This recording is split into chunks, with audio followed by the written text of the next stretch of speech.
What's up, everybody, and welcome to another edition of the Kelly Green Hour as the Philadelphia Eagles are set to head out west for a matchup on Sunday Night Football with the Los Angeles Rams. I'm your host, LJ Harrell, and as always, I am joined by my co-host, Connor Donald. Connor, finally, it feels like the Eagles haven't played in a couple of weeks. It's going to be 10 days between game days, but we get to finally talk another Eagles game. Yeah, I mean, the mini bye was great for most players. I mean, we're going to dive into one player who it was not so beneficial for and get ready for, this is a match where there's a few people that are saying the Eagles should be on upset alert. I mean, we're going to see. I think it's going to be a good game. It definitely is one of, the Commanders was a tough matchup, but it's definitely, we're hitting a chunk of matchups that are going to be tougher than the 4 games prior to that got us on the streak that we're on. So, and it's a return of Sean Desai. What has Sean Desai been able to disseminate upon the Rams that might give them an advantage? If it's anything like we saw last year, probably not much. Well, we thought the same thing with Brian Johnson last week against the Commanders, and it didn't really help the Commanders all that much against Jalen Hurts. Before we dive deeper into this matchup, as always, follow us on Twitter at Kelly Green Hour. Follow Connor on Twitter at Connor10. Follow me on Twitter at LJHarrell54. And follow the Eagles Pinpool Network on Twitter, YouTube, Facebook, Twitch, or wherever you listen to your podcast at Eagles Pinpool Network. And then if you're joining us live, let us know your thoughts in the comment section, your predictions of the game, your player or players to watch, and some keys to a victory. At the end of our show, as we do every week, Connor and I will give our predictions. We'll also give our unheralded player of the week from week 11 in the National Football League. So Connor, first we're going to start off with this game. Let's start on the offensive side of the ball for the Philadelphia Eagles. They're going to be missing Devonta Smith, who hasn't practiced all week. After the game against Washington last week, was limping off the field, has a hamstring injury. We know that A.J. Brown missed 3 weeks with a hamstring injury. Hopefully it's not 3 weeks for Devonta. Now it's going to be interesting to see who steps up in place of Devonta. They obviously traded a 3rd-round pick for Jahan Dotson, hoping Dotson would be that guy. And it seems that Hurts has become more comfortable with Jahan Dotson, so maybe he will. Will it be Grant Calcaterra? Will Dallas Goedert get more? Obviously, we're looking at A.J. Brown to step up. Saquon Barkley out the backfield. Britton Covey, who I think was activated or can be activated this week. There's a lot of names. Who do you first your thoughts on Devonta being out, and then who do you think will step up in Devonta's absence? Well, we know the impact of, A.J. Brown being out and his impact on being out on the team. We have a negative win percentage or when he's not playing. We don't necessarily know so much what life without Devonta Smith is like, because he's been kind of like an Iron Man. I think he's only missed a couple games in his young career so far. Missed one this year because of the concussion. Yeah, he missed one this year. Will he have the same impact as missing A.J. Brown? I don't think so, but to the same effect, A.J. Brown's going to see a lot more coverage turn his way now, similar to what Devonta Smith saw when A.J. Brown was out of the lineup. So it's going to be really interesting to see how the Eagles manage this. You have to expect that Dallas Goedert, who has been stepping up when he's needed to step up in the last couple of weeks since coming back from his injury, you have to expect that Dallas Goedert's going to be a heavy dose of that game plan. You have to anticipate, Saquon Barkley going to continue to be a focal point there. Jahan Dotson, you hope Jahan Dotson's going to step up, but at this point, my expectations are completely tapered with Jahan Dotson. If he can make a couple plays, that's a couple more plays than I had in my book that he was going to make. So, hopefully he can turn, when Jalen needs to look his way, he's going to be able to trust that Jahan Dotson can make a play. Obviously not to the tune of a Devonta Smith play, but hopefully he can make some sort of play. But I think the biggest beneficiary and who's going to have the biggest impact on this game is going to be Dallas Goedert. He's going to have to step up in a big way and see what he's capable of doing. Yeah, we saw what happened in that Saints game when A.J. Brown was out. Yeah, he had a huge game, over 150 yards receiving or whatever it was.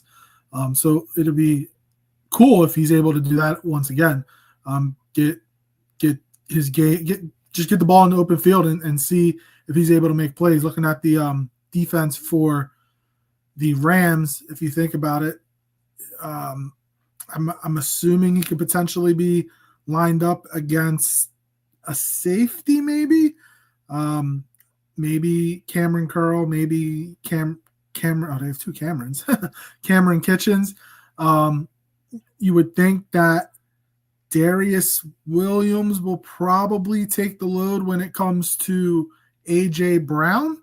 But I feel like the Eagles should, and I always like to put that in quotes, should be able to move the ball on this team through the air. And obviously, we talk about what the Eagles' identity is. They're a running team right now. I think they're top five in the top five, maybe top two in the league in rushing. And Saquon Barkley is number two behind Derrick Henry in rushing yards. And that's how they move the ball. We always talk about why can't they start fast? Well, they want to. I think it's Kellen Moore and Nick Sirianni and Jalen Hurts trying to figure out what is going to work against the defense that they're playing. And when it comes to this Rams defense, it's they have you mentioned Sean Desai on the staff. I think they have Brandon Staley on the staff too. I forget who their defensive coordinator is, but they're going to. It's Shula. Yep, that's it. They're going to try to be physical with the Eagles. Jarrett Verse, the rookie, this is a battle of the top two rookies for defensive rookie of the year. Jarrett Verse versus Quinyon Mitchell. Now, obviously, they're not facing each other, but we'll see if the Eagles are able to keep Verse off of Jalen Hurts. The one thing the Eagles were able to do during Aaron Donald's career, he had 0 sacks against the Eagles. That was, going up against, Jason Kelsey, going up against whoever was playing right guard, Landon Dickerson, even Mailata and Lane Johnson, because Aaron Donald lined up everywhere. So the Eagles are going to have to come with that game plan again when it comes to the likes of Jarrett Verse, who's having a very, very good year. He's the favorite right now to win Defensive Rookie of the Year. And maybe it would be different if Quinyon was able to catch the ball and had 3 or 4 interceptions that he should have. But it's going to be very key for Stoutland in this offensive line to find a way to keep Jarrett Verse off of Hurts and from impacting this game, whether it's from sacks, tackles for loss, or even forcing turnovers.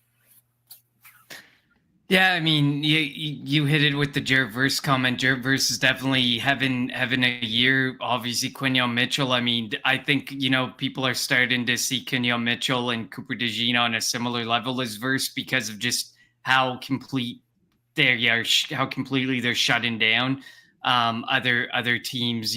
Wide receivers, tight ends, running backs, whoever they're paired up against, they don't seem to be able to get the ball to them, or don't even seem to want to look that direction. And then, of course, Cooper DeJean's had some game-saving plays. So it's definitely going to be interesting to see what they do. I don't think Jared Verse would necessarily be on the same level as Aaron Donald yet in his career. And Verse is definitely more of like that outside edge type player who's definitely going to more often than not probably be matched up against one of our 2 tackles who – I mean, there's a stat that's been floating around out there this week about how they're 2 absolute best when left on an island of all tackles across the NFL. When they're left on an island and the pressure that they allow, it's almost non-existent. It's actually really impressive. What Mailata and Lane Johnson, and we're going to look back on these guys and look back on their careers and see what they were capable of doing, especially Lane Johnson. Future Hall of Famer for sure. It's crazy to see what they're capable of doing. So, I mean, from back to from the defensive standpoint for the Rams, I mean they're a pretty average defense, and I know that, the Rams are one of those teams. The NFC West seems like the one that's been bitten by the injury bug, the worst of any division. I mean, look at this 49ers this week. They're going to be without Nick Bosa and Brock Purdy. Obviously, that's massive to add to the laundry list of injuries that they've been dealing with all year. We know the Rams dealt with some injuries early on offensively, Cooper Kupp, Puka Nacua. So, the offense is starting to hit its stride a bit more now that they're all healthy and playing together. But their defense hasn't been hit by the injury bug as badly, a couple here and there, but they're really average at best. Like, they rank 22nd against the pass. They rank 18th against the rush. I think the Eagles, this would have been a really good game to be able to deploy Devonta Smith and A.J. Brown. I think A.J. Brown can definitely still have a big game against this secondary, but it is unfortunate that, he's going to see a little more help over top and a little more coverage than we would have expected if Devonta Smith was out there. And I was looking at it. They are giving up the 8th most yards against tight ends as well. So that's something to watch because, Dallas Goedert, like I was saying, is a player to watch. I think he's a guy who can definitely go off and have another big game, go for at least 100+ yards again. Like you said, we saw the impact he had when A.J. Brown was down. He's going to have a similar impact when Devonta Smith being down. And we've seen Dallas Goedert be able to step up in those spots. If it wasn't for Saquon Barkley, A.J. Brown, and Devonta Smith, we would see a lot more Dallas Goedert. If one of those people are not in the equation, Dallas Goedert would be one of the top tight ends in the NFL. I can almost guarantee it. Unfortunately, we only see him when we need to see him. And the good thing is he's very, very capable when he does have to step up in those spots. But overall, what scares me the most is more the Rams' offensive side of the ball than the defensive side of the ball, because the defense is kind of average at. But if they had Verse and Donald, I think it would be such a different conversation that we'd be having if Donald stuck around for another year or two and was paired with Jared Verse along that defensive line. But unfortunately, we're not talking in that way. And to me, I think that, once the Eagles figure out what works against this Rams defense, which I think it could be both things, I think they can have a pretty balanced approach to this game. They should be able to put some points up against this Rams defense. Yeah, remember last year's game in which the Eagles won. Hurts had a touchdown pass to Dallas Goedert. At the end of the first half, he had that pass to A.J. Brown, which he caught it one-handed to get them in the field goal range before the half. And the Eagles were able to come away with the win. You were talking about the Rams offense. Cooper Kupp came back from injury that week, had over 100 yards receiving. But let's talk about that Rams offense. This is going to be a big test for both Quinyon Mitchell and Cooper DeJean, as you were talking about it. First off, do you think that having two highly rated defensive rookies that are in the starting lineup in Mitchell and DeJean, they'll kind of cancel each other out in terms of votes, and that makes it easier to vote for Jared Verse? Like, when you look at the Eagles, like, you're going to vote for one or the other when it comes to Mitchell or DeJean, and usually it's like one standout rookie, but it's not like that with the Eagles. I do think that the votes will kind of cancel each other out, and that's going to leave somebody like Jared Verse up there, being able to win the award because you have two on one team. Yeah, you definitely could have that argument there, because there is a world where there's people who are going to think that Cooper DeJean was better because of the game saving plays that he made. And then you're going to have people who are like, well, Quinyon Mitchell didn't get the chance to have those game-saving plays, although he has dropped at least an interception. They really avoid his side of the field. But Quinyon Mitchell hasn't had that opportunity because yeah, exactly. They completely avoid his side of the field. So how is he supposed to have that opportunity to do what Cooper DeJean does? Because Cooper DeJean also works a area of the field that's far more active and conducive of making plays, like stopping a running back, stopping a quarterback, making a play behind the line of scrimmage. Quinyon Mitchell is not often behind the line of scrimmage or near the line of scrimmage. He's dealing with a wide receiver down the field. I mean, if I was left in that position, like let's talk a hypothetical, to me it would be Kenyon Mitchell, because Kenyon Mitchell has played the full season. He was able to get the full season in so far. Cooper DeJean, if Cooper DeJean played all the games, I think he might be ahead of Kenyon Mitchell, only because it's an award where you kind of have to count stats in a way. Having a pure shutdown cornerback in their first cornerback in their first season may not be conducive of winning that defensive rookie of the year, unfortunately. But if Kenyon Mitchell can make a couple plays, a couple interceptions, I think that's all it will take to jump over Jared Verse. Yeah, this will be a big game. And if the Eagles can keep Jared Verse, like I mentioned, Jared Verse out the backfield off of Hurts and kind of keep him invisible, so to speak, that would do wonders for Quinyon Mitchell's role in becoming the defensive rookie of the year. And in terms of, Cooper DeJean, I mean, he's going to have a battle. Cooper Kupp likes to line up all over the field. He lines up in the slot. Puka Nacua will line up in the slot. And this is the best quarterback that the Eagles have. I mean, they face Joe Burrow, but when it comes to the weapons that the quarterback has, this is the best set of weapons, because if you think about it, the Bengals only had Jamar Chase, as T. Higgins didn't play. Kyron Williams is very good at the running back position. I think he's scored in almost every game this year, except maybe one or two. Demarcus Robinson is also a really good third receiver. I think the weakness for this offense of the Rams is their offensive line. Jalen Carter is going to have to be a disruptive force, which he's been for the most part this year, and he's going to have to be a bully and not allow Stafford to sit in a clean pocket all day, not allow Kyron Williams to run. Now it's not just Jalen Carter, but he's the main cog in that in the defensive line for the Eagles. He's going to have to make some noise. He's going to have to be disruptive, and I think he's going to be able to do that against this offensive line that's not very good for the Rams. Yeah, definitely. I mean, we know, like, if guys like Matt Stafford feed on being able to get the ball out quick, and feed on the opportunity to take advantage of a defense, it's going to give him that time. And of course, the Eagles are one of those defenses who sometimes gives that time, because the defensive line isn't always getting home, isn't always getting the pressure that we want to see. But you definitely hit on the Rams. They're just kind of like, everything about the Rams is kind of average.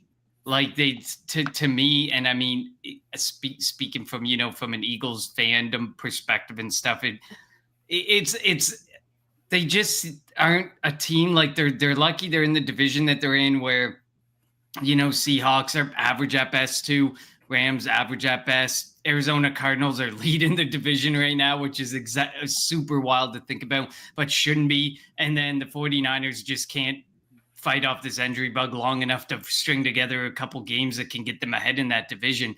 So to me, really, they're a team that's going to give a lot of teams a good matchup, a good run, but they're not a team that I would worry about, come playoff time and being able to put together that all important game. So I feel like, they're average at best, and this defense should be able to continue to take advantage of another of this offensive line and get some pressure. And I know that, right out of the bye, we started getting a ton of pressure. And since then, it's tapered off. We get a couple sacks a game, which is still good.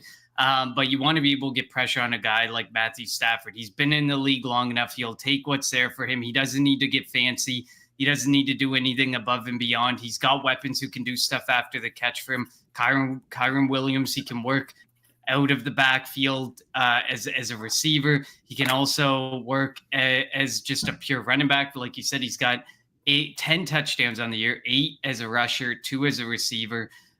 So, I mean, the guy's fully capable of doing anything he needs to.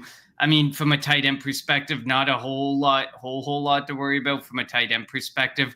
It's basically been the Colby Parkinson show.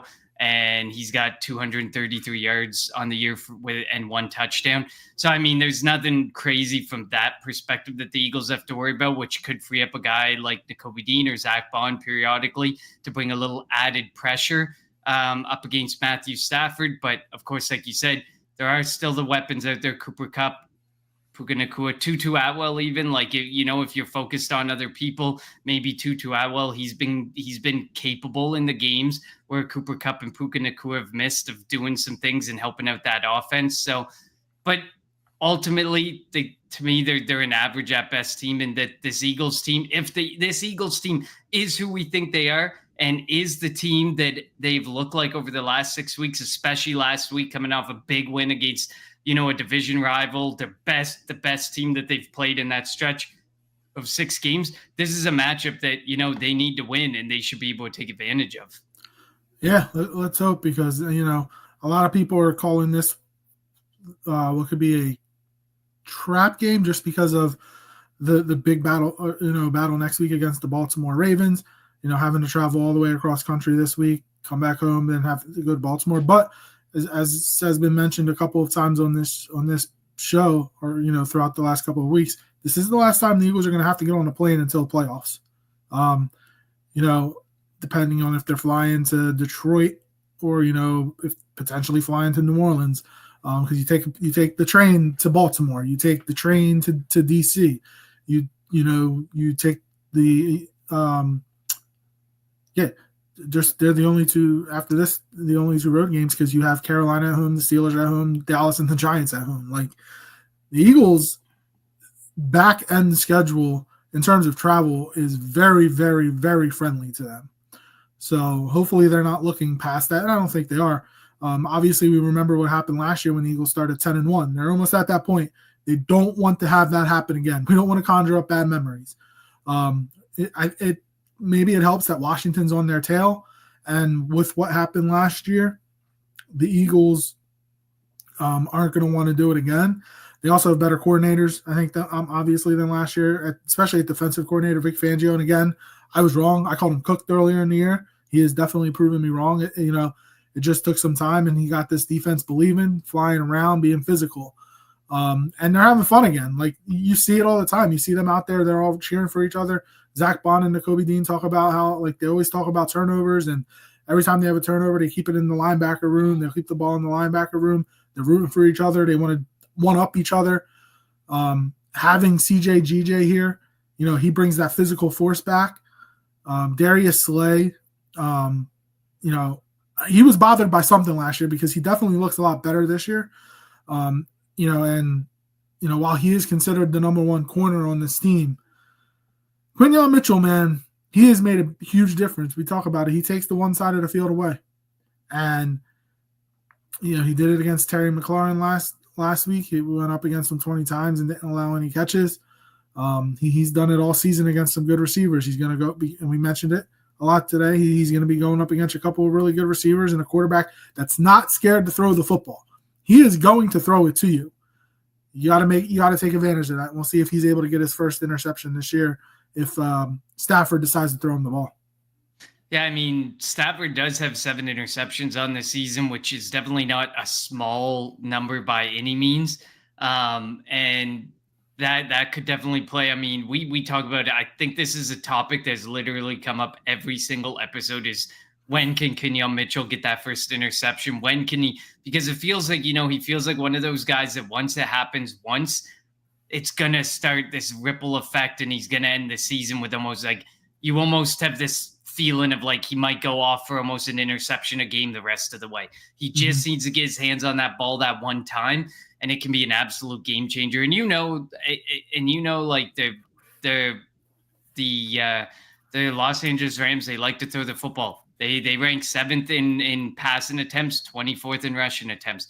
They like to, while they have a good weapon in Kyren Williams, the Eagles also are one of the number 1 rushing defenses. So they could be one of those teams that kind of, you know, like we don't like to see from the Eagles, that kind of abandons the run when things get tough, especially if the Eagles can start scoring points. I mean, when you think about it, the LA Rams rank 8th in drives that end, their defense ranks 8th worst in drives that end in a score. They've allowed a score on 43.8% of offensive drives. That's a massive number, almost 1 and 2 per game of the offensive drives end in points. It is vital that the Eagles get points and get points early, because I think if you start making Matthew Stafford throw the ball more and more, it's gonna lead to turnovers. It's gonna lead to interceptions. It's gonna lead to mistakes. And this is a defense that we've seen it through the past 6 weeks. They were a team that had like no turnovers heading into the bye week, and they're thriving off of turnovers. And it shows how vitally important these turnovers have become for the offense in general as well. The offense has to work a lot less harder when you're being gifted field position from turnovers like the defense has been able to do. Oh yeah, definitely. And I wanted to say something, but I can't. And we always talk about how the Eagles start slow. There's only one team that's worse at scoring early than the Eagles, and it's the Rams. So it wouldn't shock me if this is a 3-0, 0-0 game after the first quarter, and then we start seeing fireworks as we get into the second half. But if the Eagles are able to start fast, let's be honest, there is no fan base in LA. There's going to be probably more Eagles fans than Rams fans in that stadium. I think I saw something that like of the tickets that are being bought up, 52% are from Eagles fans, which is amazing because this isn't a close game. Like you have to go across country. And it's going to be the same the next night. It's the Ravens against the Chargers in the Harbaugh Bowl. It wouldn't shock me if there's more Raven fans there than Charger fans. So like you won't have to worry about that stadium getting loud and being against you just because Ram fans don't exist. Let's be honest. Have you ever met a Rams fan? Because I know one. I think only one. Forcing that beautiful stadium into LA is just doing such an injustice. Shouldn't have took the Rams out of St. Louis or the Chargers out of San Diego. Let's be honest. No, it wasn't like you were staring down like an Oakland A's type situation where there's just no support from fans. There's just no support from anybody. Like the Oakland A's were known for having like 1,000 fans in the stadium that holds like 40,000 people. Like it's not like that. That's an ownership. That's an ownership problem. That was an ownership problem. That wasn't really because when in Billy Bean's early years, the Oakland A's, like they were thriving. It's more of an ownership fault. But crabby old man, I'm insulted now. I don't know a single Rams fan. See, there's going to be more Eagles fans. Look, LA this weekend is going to be filled with Eagles and Ravens fans because that's it's going to be, you're going to see a bunch of green and you're going to see a bunch of purple in that area because that's who the LA teams face this week. Sunday Night Football is going to be all about the Eagles. Eagles fans taking over, and then Monday Night Football is going to be about the Ravens fans taking over. He also says, I get all kinds of love wearing my Eagles bling. See? Like, Eagles fans are everywhere. Let's be real. Eagles fans, are you going to the game? Because that would be pretty cool. It definitely would be. I know lots of Cowboys fans, but they're all hiding. Of course they are. Of course they are. And we love when the cockroaches go back, hide in their holes. Do you think Dallas is going to sign Daniel Jones? He got cut. He got released by the Giants today. I'm going a little off topic here, but I don't know. Like, I mean, there's is he better than Cooper Rush is the question. I think he's better than Cooper. I mean, I think he's better than the quarterbacks they have on roster, and one of them is Trey Lance, a former first round pick. So wasn't he like a top 5 pick? Yeah, exactly. So, like, I mean, I don't know if Daniel Jones is going to rush this decision necessarily. So I don't know if he's going to come in and be the savior for anybody. Not that anyone's saving the Dallas Cowboys season anyways, but he's not a savior when it comes to he's definitely not a savior. I mean, I think he needs to go to where a very friendly offense where San Francisco? He can be like San Fran. Yeah, that's where I'm thinking. Like somewheres where you have a good coach who can develop you, because I think he just was thrown into the fire in New York and never ended up being given somebody who was overly supportive of him and his development and getting better at the game. So I don't think he ends up in Dallas, but I think he's going to be a bit more choosy. Like, I don't think he's going to end up clearing waivers tomorrow because obviously no one's going to claim him off waivers because they have to eat the contract. But I mean, So obviously, he's going to clear waivers. He's probably not going to sign at 401 tomorrow or anything like that. It's not going to be anything crazy like that. But I'll be intrigued to see where he goes, because I think he's going to go where he thinks he might have an opportunity to play next year or in a coming year or two. Is he better than Kenny Pickett? And would you sign him if you were Howie Roseman to be the backup? I mean, we've seen Daniel Jones be able to put up points and put up yards in a rare pinched situation. Kenny Pickett has never been able to put up points or yards or do anything offensively. So, I mean, I still think, if I'm really picking between those two plus, our emergency third QB, Tanner McKee, I'm more comfortable with Tanner McKee than either Pickett or Jones. True. I know I threw a curveball at you there. I don't know why I'm thinking of that, but yeah, I just thought that was fun. Like, there's no way. It would be funny if he went to Dallas and he started Thanksgiving Day against the Giants, though. I think that would be hilarious. Transitioning back to the game. Sadly, you're not going to. That would have been a really cool experience. The Eagles play in LA next year, I think. I would love to play the Chargers in LA next year. I would love to be able to go out there next year to see the Eagles and Chargers if I can make that at all possible. Trying to make one road game a year. I went to Dallas last year, going to Baltimore this year. We'll see what game I can make it to next year. But I think that would be a lot of fun. Where were we? I don't even remember. We'll see what the Eagles defense is able to do. If they can stop Kyron Williams and force the Rams to throw, which, like you said, they like to throw the football. You're not going to be able to stop Cooper Kupp. You're not going to be able to stop Puka Nacua. You just have to hope to contain them. Don't let them go for big gains. And the one thing that the Eagles have done a very, very good job of this year, especially since Cooper DeJean has been inserted into the starting lineup, is tackle. If they catch the ball on like a short pass, let it be a short pass. Don't let them break a tackle and make it what should be a 5-yard gain into a 15, 20, 30-yard gain. And that's going to be the key to this game for the Eagles defense, is keeping the big plays to a minimum, which they have done really well for the most part during this, especially during this 6-game winning streak. Focus on the fundamentals. It's what's been working out and been so successful for you. Just a nice wrap and tackle. I mean, CJ Gardner-Johnson's one of those guys who was averaging at the bye week 2 missed tackles, or if not more, per game. And he hasn't had, I think I saw a stat, he hasn't had a missed tackle since the bye week. Like, it's all about the fundamentals. Like, they need to make those tackles. Cooper DeJean is a perfect example. Make those hits at the line of scrimmage or behind the line of scrimmage, and don't let them go anywhere. I think I saw a stat that the Eagles have the second least amount of missed tackles on the season. Which is crazy, because they were probably on pace to have the most missed tackles during week 4 by the time the bye week came around, because they were in a world of trouble. Who would have thunk that just taking Avonte Maddox off the field and the defense got better? Who would have thought it? It wasn't like, I mean, I hate to give, credit to, some portions of this media and fan base, but it's not like everybody was saying to get him off the field. But maybe. I mean, DeJean did get hurt, so that kind of hurt. DeJean, exactly. They were kind of moving DeJean into it slowly. I don't think they wanted to force him or rush him into anything. So, maybe it's a good thing. At least, if there was this drive to see if Avonte Maddox could work, at least you got it out of the way early and realized this guy deserves no more than 5 snaps a game. And he had one snap against who, and he had a pass interference. Was that the Jaguars? I think it was it was the Jaguars. One snap and he got a PI. Close.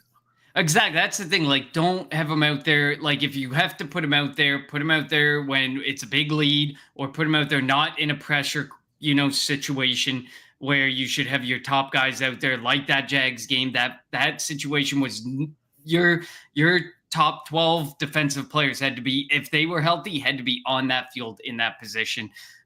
So I guess, one thing we can take from all of this is the lesson learned that Avonte Maddox is not to ever be used. And we learned it quickly, and we learned it early, because imagine if they're still trying to make it work and he's showing them a little bit of something, enough of something to keep him in the lineup.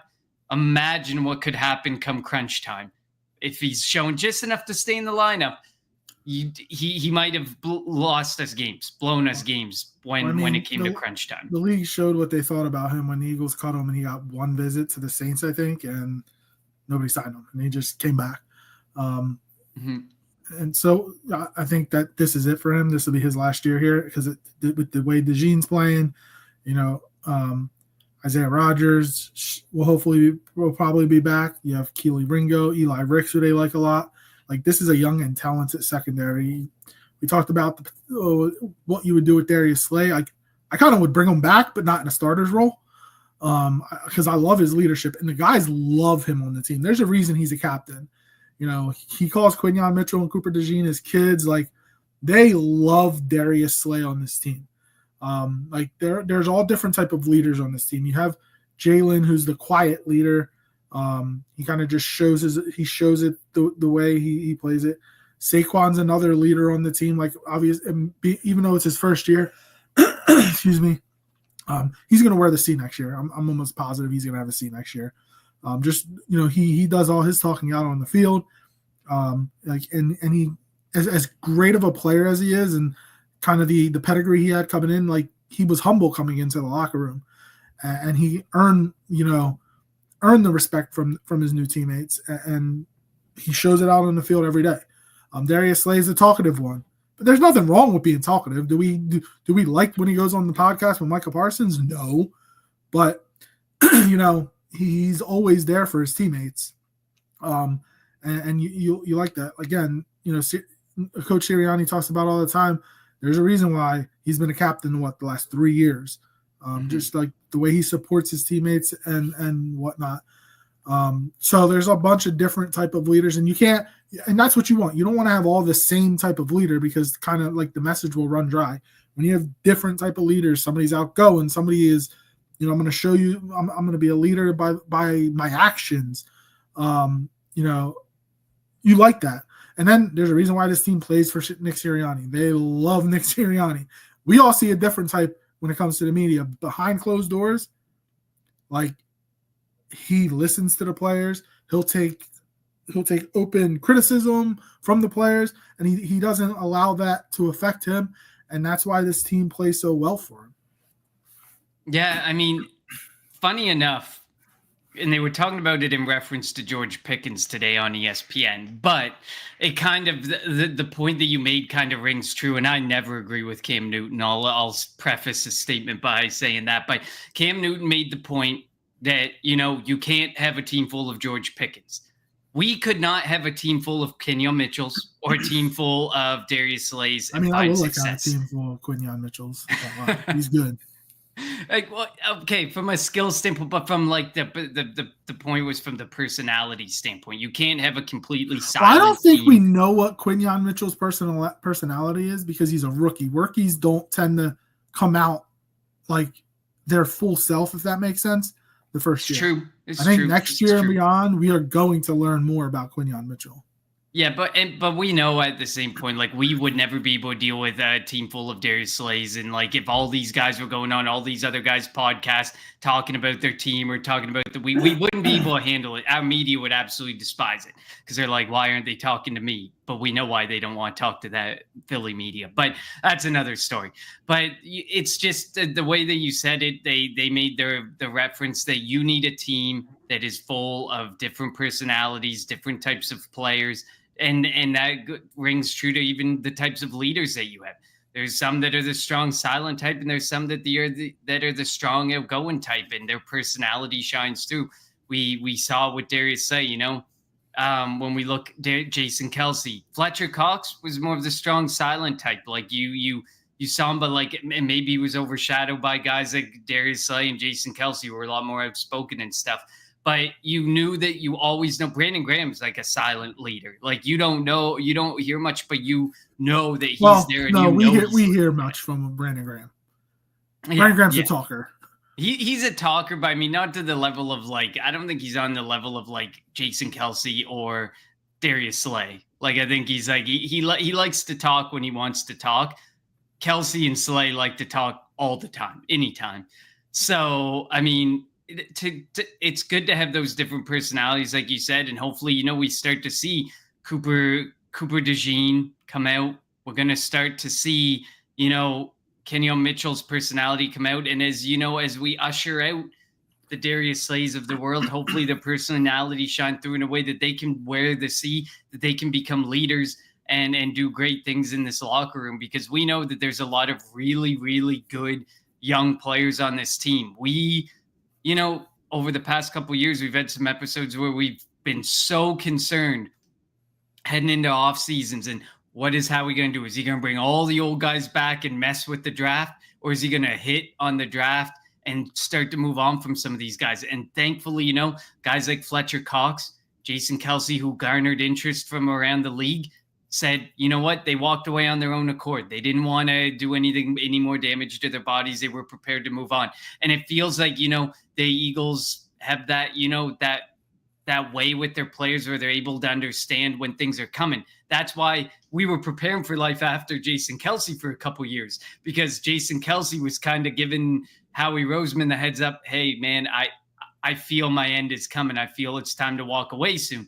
So I feel like, hopefully like a Darius Slay and some of those other guys, Brandon Graham, some of those guys who are getting old. Brandon Graham, I mean, like you said, if we do really well again this year, he may want to come back again, because as long as he's healthy the best defensive and they're having fun, best defensive end we have right now. Definitely. And as long as he's healthy and having fun, what's the point in retiring and calling it a career if your body's still saying I can do it? Well, family.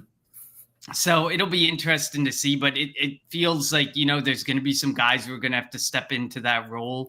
Jalen Carter is going to be one of those guys.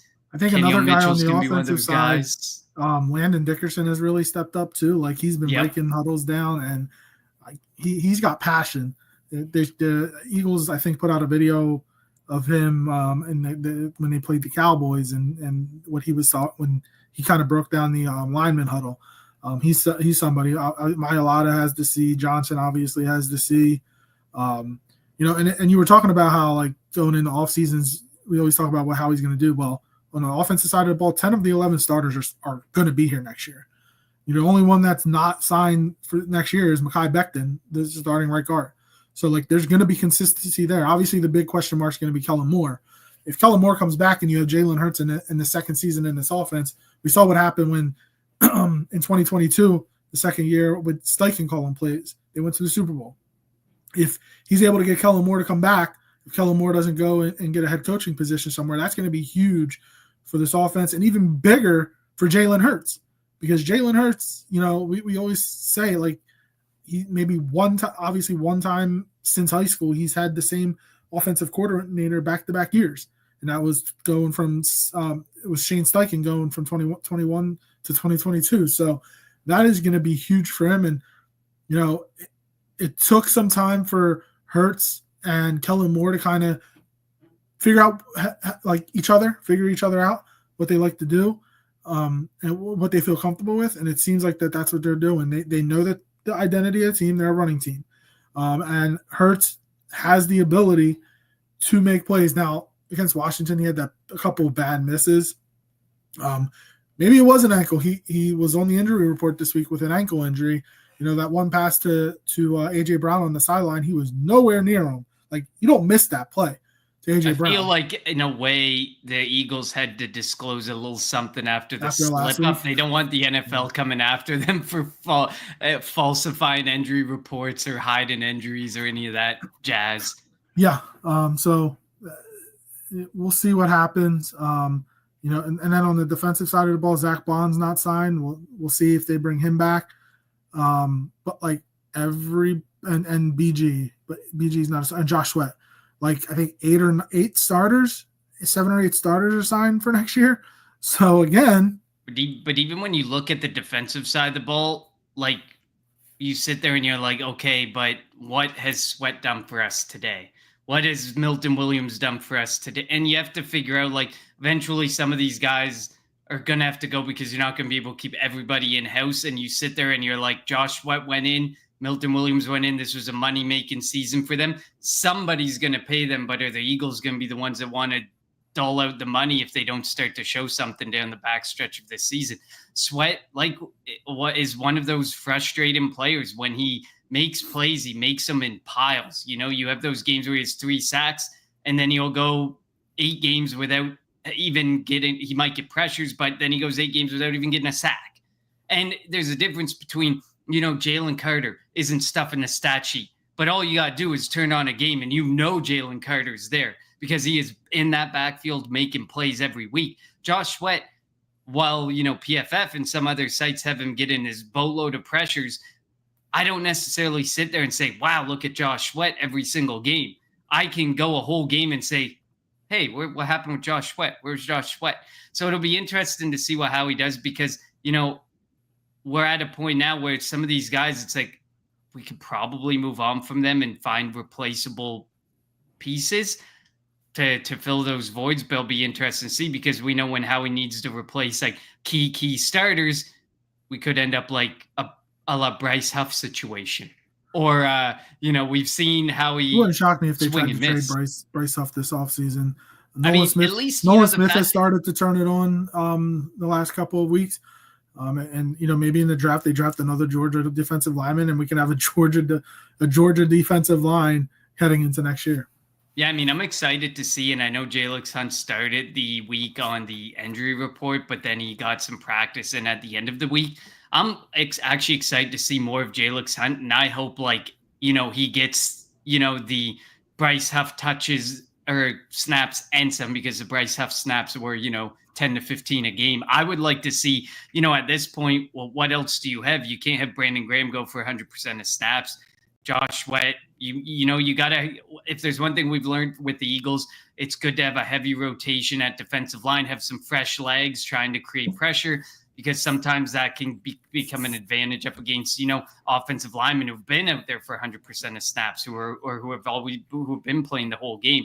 So hopefully, Jalix Hunt starts to see, 30%, 40%, 50% of snaps. And we start to see, can Bryce Huff become expendable? Can we move on from Josh Sweat and draft an edge in the draft? Like some things to look forward to. I know we've gotten away from the game, but some things to definitely, be kind of intrigue you as the season rolls on and to watch. Doesn't matter if they bring somebody back or not, they're going to draft an edge. Like it's 1,000% guarantee that they have to. Because at this point, if you bring Josh Sweat back, I don't think Howie goes out and signs it for 3 or 4 years. I think it's like, it's a 1 year deal. Like 1 year deal. They'll let him go test the market, and he'll say, "Okay, come back, let me know what you're getting." And if Howie sees what he's being offered, and then he doesn't like it, let him go. Like he's not going to sign him to a long-term deal. No. All right. So before we get to our players of the game, keys to the game, and our prediction, let's get to our unheralded player of the week for Week 11 in the National Football League. We don't want the Saquons, the Josh Allens of the world. We want somebody that kind of under the radar. So who is your unheralded player of the week for Week 11? Oh, I went way off here. I am taking Carl Brooks for the Green Bay Packers, the man responsible for the blocked field goal that gave the Green Bay Packers the win over the dysfunctional, if we can call it that, Chicago Bears. It's rare. It's rare. I'm gonna pick a guy who has 2 tackles in a game. I think that was the length of his statistical output. But the Green Bay Packers, since Jordan Love has come back from injury, Jordan Love is tied for the lead in interceptions. They haven't been the cleanest football team. They've been pretty messy. They're at 7-3 right now, so they've gotten to I really like the Green Bay Packers. I had them as going to the Super Bowl, trying not to be a homer with the Eagles. And, after last season with the Eagles, I wasn't prepared to necessarily say, oh, they're going to the Super Bowl. But, the Green Bay Packers, they got to start winning a bit cleaner, and they got to start making things look a little less ugly. But Carl Brooks came through in a big spot with that blocking. You don't see blocked field goals all that often anymore. And I know, Chicago was going to complain to the league. It's happened in back-to-back weeks. Yeah, and I know that they were going to complain, and they're like, "Oh, we feel we were wronged." I mean, whatever. How often is the league going to make you go back and play that one play over again, or any point of a game over again? It's just not going to happen. So I'm going with Carl Brooks. That's huge for the Green Bay Packers, moving to 7-3. They haven't been winning in the nicest of ways, and Jordan Love hasn't been making life easy. But when you can get a win with a play like that from special teams, when you don't see that happening so much with special teams, you gotta love it. Plus, I'll never get to use him again because I don't think he'll ever be that useful. That Eagles win over the Packers week 1. We're looking better and better every week. I'm going to go with Josh Downs of the Indianapolis Colts. He had 5 catches, 84 yards, and a touchdown to help the Colts defeat the Jets just end the season Jets 28-27. What a mess, the Jets. Oh, the Jets stink. Aaron Rodgers is cooked. I know that when we were in our preseason episode talking and we were making our predictions, you laughed that I even had the Jets in the playoffs. I thought the Jets would, just squeeze into the playoffs, but they have fired their coach, they have fired their manager, and every report that comes out about Aaron Rodgers seems to be pointing towards the exit door at the end of the season. I had the Jets finishing 7-10, and I might have been high.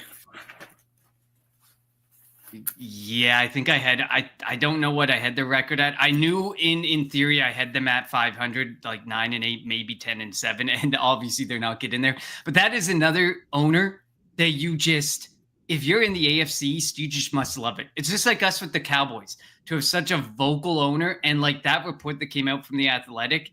And everything, Woody Johnson has his hands all over everything that happens in that organization. Like, you must hate being a Jets fan. It must just be absolutely infuriating to be a Jets fan. They were talking about it on ESPN, and they were like, the Jets, since Woody Johnson took over, has done nothing. At least with Jerry Jones, he's got some deep playoff runs, some Super Bowls to his name, but the Jets are just... It's a world of hurt. And now you're starting over again. I don't know who's going to want that. That's not a situation I would want to go to. Like, no. I'd rather go to Jacksonville after Doug Peterson gets fired. At least, Trevor Lawrence is great, but like they have weapons there. He's a young quarterback. I don't know what other spots are going to be open, but there are other jobs that are going to be more appealing, yeah, good word. Thank you. I couldn't think of that. More appealing than the Jets. Jets would be the last place. Even though Rex Ryan is out there, clamoring for the job, but Rex Ryan wasn't that great of a coach either. All right. Let's jump to our players of the game, keys to the game, and predictions. So who are your players of the game for the Eagles-Rams Sunday Night Football matchup this week? I guess I kind of gave it away earlier with the offense. I'm going Dallas Goedert. That's my player of the game. That's the guy to watch. I'm not saying A.J. Brown's not going to have himself a game. I just think A.J. Brown's going to have to fight to have himself a game because there's going to be a lot more attention on him. And when attention shifts that way, A.J. Brown and Saquon Barkley are the clear guys that are going to have the extra added attention. Dallas Goedert seems to be periodically that afterthought, that when there's injuries or there's players missing, he comes through and gives you that big game in a big spot. And it doesn't have to be often. If he's called upon 2 or 3 times a year, he'll go and give you that game 2 or 3 times a year. You can trust him and you can have faith in him. So Dallas Goedert offensively, and on the offensive side of the ball, the key to the game for me is put up points early and get out to that early lead. We've seen in games how vitally important that is because it's helped the defense so much, because you're putting the other offense on their heels. You're making them go into the playbook and pick plays and make decisions that they may not necessarily have wanted to go to, but they have to go to move the ball down the field. And when those teams make those decisions, especially, you look at Matthew Stafford, 7 interceptions. That's not a ton, but it's not something to just say, oh, that's no big issue. He can still throw interceptions. He can still make his mistakes. As much respect as I have for Matthew Stafford. So you want to make sure you give your defense, serve it up to the defense on a silver platter a little bit there and give them an opportunity to be what they've been over the last 6 weeks. Defensively, I'm going to go with Jalen Carter. It feels like, the easy pick, but this is a guy who I think I saw a stat per Next Gen Stats. He is the only defensive tackle with multiple pressures in every game this season, which is crazy to think because it has not necessarily translated into sacks, but he has been such an important part of generating turnovers, generating, generating sacks for other players, generating opportunities for other defensive players. He is helping everybody around him, if even not helping himself, because he's eating double teams, he's eating triple teams, he's causing people to have to turn their attention and constantly have their focus on this guy. Whereas that may not necessarily be the truth with like Jordan Davis or somebody. So I'm going Jalen Carter because ultimately he might end up helping Milton Williams have a game, Nolan Smith have a game, Josh Sweat have a game. He may ultimately end up helping. And we obviously know he's going to ultimately help the defense as a total whole package. And defensively, my key to the game, I mean, it's stop the two wide receivers. That wide receiver tandem, if you can shut them down, we know our run defense is pretty good. I'm not that worried about Kyren Williams. I think that our run defense can manage against Kyren Williams. What I worry about is when you put the ball to the air so many times, as good as Kenyon Mitchell has been, as good as Darius Slay has been, we might have had a good preview of what this matchup would look like if T. Higgins and Jamar Chase were both healthy a few weeks ago in Cincy. They were not. Now we get to see a real, one of the top 5 wide receiver duos, tandems in the league. And now we get to see, can this secondary really stand their ground and really force some turnovers, force some, be ball hawks, make some pass breakups, make some big decisions, make some of those key plays that we know we've seen them make. But, up against Washington, shutting down Terry McLaurin becomes a bit of an easier task when who's the second option? Not necessarily as out there and flashing bright lights as we see with Cooper Kupp and Puka Nacua. Yeah, definitely. So my offensive player to watch is going to be Jordan Mailata going up against Jared Verse. We've talked about how Jared Verse is the right now the odds-on favorite to win Defensive Rookie of the Year. Well, and you had mentioned how Mailata and Lane Johnson are the two highest when being on an island and pretty much dominating on the island. So they're going to have to continue that. So Eagles are going to need Jordan Mailata to have a big game to keep Verse off of Hurts and to allow Hurts to hopefully hit A.J. Brown, Jahan Dotson, Grant Calcaterra, Dallas Goedert down the field, and hopefully let's get the screen game going because we know how dangerous Saquon can be with the ball in his hands. And the big key is going to be protecting the football and keeping Hurts clean. You don't want to give a team that you're favored over, keep them, especially at home, even though it's going to sound like an Eagles game at the Link. Keep them in it. If you can jump out to a big lead, like you mentioned, kind of, they might, I don't want to say they'll quit, but like they might just, take their foot off the pedal. But before you move on, that get the screen game going, you should preface it by specifying the players. We don't want Jahan Dotson in the. That's why I said Saquon. Saquon or Goddard or AJ Brown, the guys who can produce with their legs. Yes, Jahan Dotson. Don't need that. Or Britton Covey. Yeah, no. If he's back, we don't need that. I was gonna go Jalen Carter, but you took him, so I'm gonna go Cooper DeJean just because of the matchup he's gonna have on the outside, whether it's Cooper Nacua, Kupp or Nacua in the slot. So I'm gonna go Cooper DeJean, and then my bonus one is gonna be Jake Elliott. Dude needs to get his head on straight. He left 7 points at least 7 points on the board last week against Washington. You're not gonna be able to do that. So nail your field goals, bro. So that's my bonus one is gonna be Jake Elliott. Absolutely. Prediction time. He needs to get together for sure. He's at the lowest point he's been in his career. Last week was bad for kickers. Tucker missed a couple. Brandon Aubrey missed one. Like last week was really tough on kickers. Field goal. Like it wasn't not just a good week. Elliott, so that made me feel a little bit better. But I need to see it this week from Jake Elliott. All right, go with your prediction. It could be Elliott that we need in a playoff game. Exactly. Seen it. Prediction time. I'm giving the Eagles a win. I kind of preluded to it in our last episode. I did it now. Maybe I'm the guy who's just super low on a Rams team that's better than what I think. But I think they're an average at best team that's going to end up, 9-8, 8-9, depending on where things flow. I mean, I guess things could change a lot in that division depending on injuries on a given week. But I'm picking the Eagles in this one. And I still think it's going to be a close one because I think, when you have to make Stafford throw the ball, they're going to put some points up. They're going to be capable of doing it. 27-21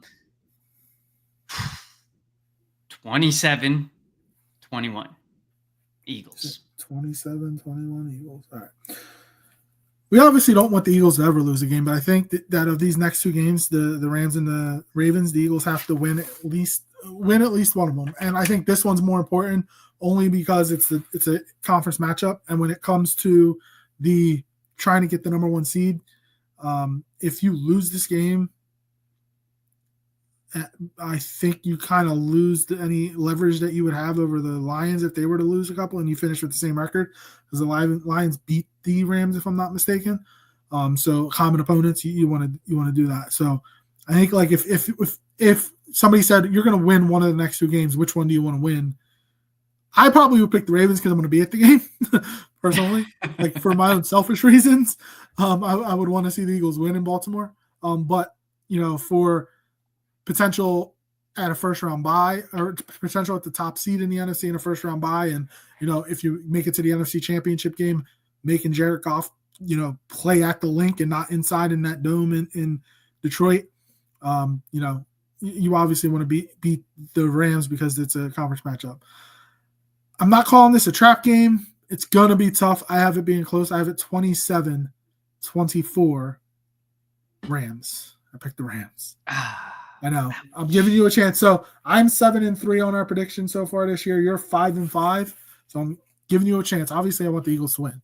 But I'm rolling. I'm like the Eagles right now. I'm rolling. I've won. I got the last 4 right.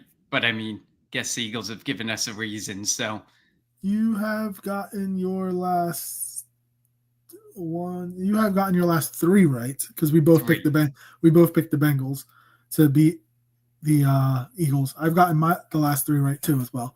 But yeah, I'm 7-3. Yeah, you're 5-5. Detroit Lions 6-1 against the conference. We're 5-2. Obviously, common opponents comes first. But it also helps that they have the Packers left. They have the Vikings left. They have the Niners left. I think all those games are at home though, if I'm not mistaken, unless they have to go to San Francisco. I'm not 100% sure. But I mean, it definitely is going to be. We need them to lose at least one more conference game, and we can't really afford to lose another conference game. But the way that the Lions are playing right now, like they're definitely like, in the old BCS era, style points mattered, where if the more points you put up, the better it looked for you. It seems like that's what the Lions are doing right now. Like a plus 159 point differential. Like they're trying to blow teams out on a weekly basis. They don't care. They put up 50. But that's the Dan Campbell mentality. They're taking kneecaps and they are not looking back. But one of 2 teams with a plus 100 differential in points, them and the Buffalo Bills. I was going to guess. I would have probably guessed Buffalo on that. All right. Thank you all for tuning in to this preview edition of the Sunday Night Football matchup between the Eagles and the Rams. As always, follow us on Twitter at Kelly Green Hour. Follow Connor on Twitter at Connor10. Follow me on Twitter at LJHerrell54 and follow Eagles Pinpool Network on Twitter, YouTube, Facebook, and wherever you get your podcast at Eagles Pinpool Network. And thanks for all the comments in the comment section. We appreciate everybody tuning in. We will be back Monday with a review of the Eagles and Rams game, and it's going to be a long night, especially for you, Connor, because you're an hour ahead. So an hour ahead with a 3-week-old. 3-week-old.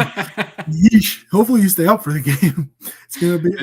I'm not gonna lie. It's hard. I think that Thursday night game, I rewatched like some of it the next day because I definitely dozed off at parts. I don't blame you.